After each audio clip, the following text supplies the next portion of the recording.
नमस्कार. Mediclaim awareness सिरीजच्या पुढच्या भागामध्ये आपलं स्वागत आहे. माझं नाव सुमित भिडे आणि आज आपण बघणार आहोत तो पॉइंट म्हणजे रूम रेंट कॅपिंग. कुठच्याही मेडिक्लेम इन्शुरन्स पॉलिसीमध्ये रूम रेंट कॅपिंग हा एक खूप महत्त्वाचा मुद्दा असतो. मग आपल्या पॉलिसीमध्ये कुठच्याही प्रकारचं रूम रेंट कॅपिंग असता कामा नये. हॉस्पिटलमध्ये वेगवेगळ्या प्रकारचे रूम्स असतात.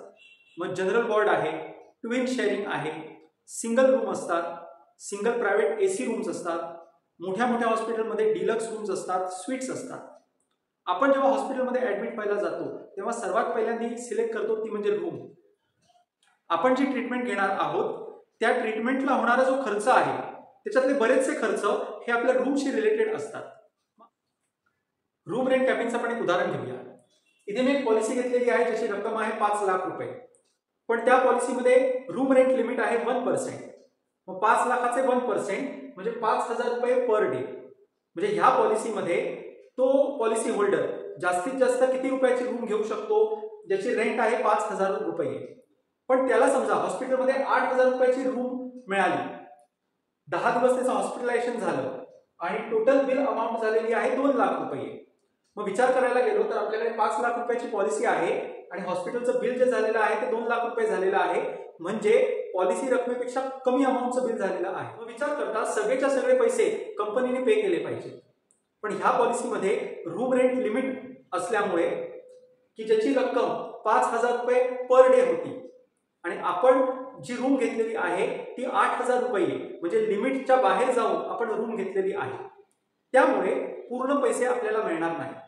मग ऍक्च्युअल रक्कम किती असेल हे आता मी सांगू शकत नाही. 8,000 रुपये पर डे रूम घेतल्यानंतर आपलं बिल 2 लाख रुपयाचं झालेलं आहे. पण आपल्या रूम रेंट लिमिट जी आहे ती 5,000 रुपयाची होती. मग अशा वेळेला अप्रॉक्सिमेटली क्लेम अमाऊंट किती रुपये येऊ शकेल, तर त्याच्यासाठी आपण एक प्रपोर्शनचा फॉर्म्युला मांडलेला आहे. मग हा प्रपोर्शनचा फॉर्म्युलाचा विचार केला तर आपली जी क्लेम अमाऊंट आहे ती 1,25,000 रुपये येते. 2 लाख रुपयाच्या बिलामधून कंपनी अप्रॉक्सिमेटली 1,25,000 रुपये पे करणार.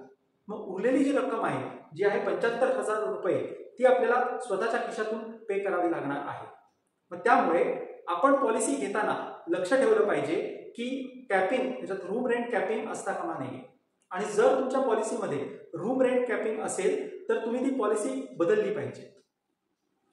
तर मेडिक्लेम मधला जो रूम रेंट कॅपिंगचा मुद्दा आहे तो मी समजवण्याचा तुम्हाला प्रयत्न केलेला आहे. मी आशा करतो की हा व्हिडिओ तुम्हाला आवडला असेल. जर तुम्हाला हा व्हिडिओ आवडला असेल तर व्हिडिओला लाईक करा, शेअर करा आणि अशाच व्हिडिओसाठी चॅनलला सबस्क्राईब करा. थँक्यू.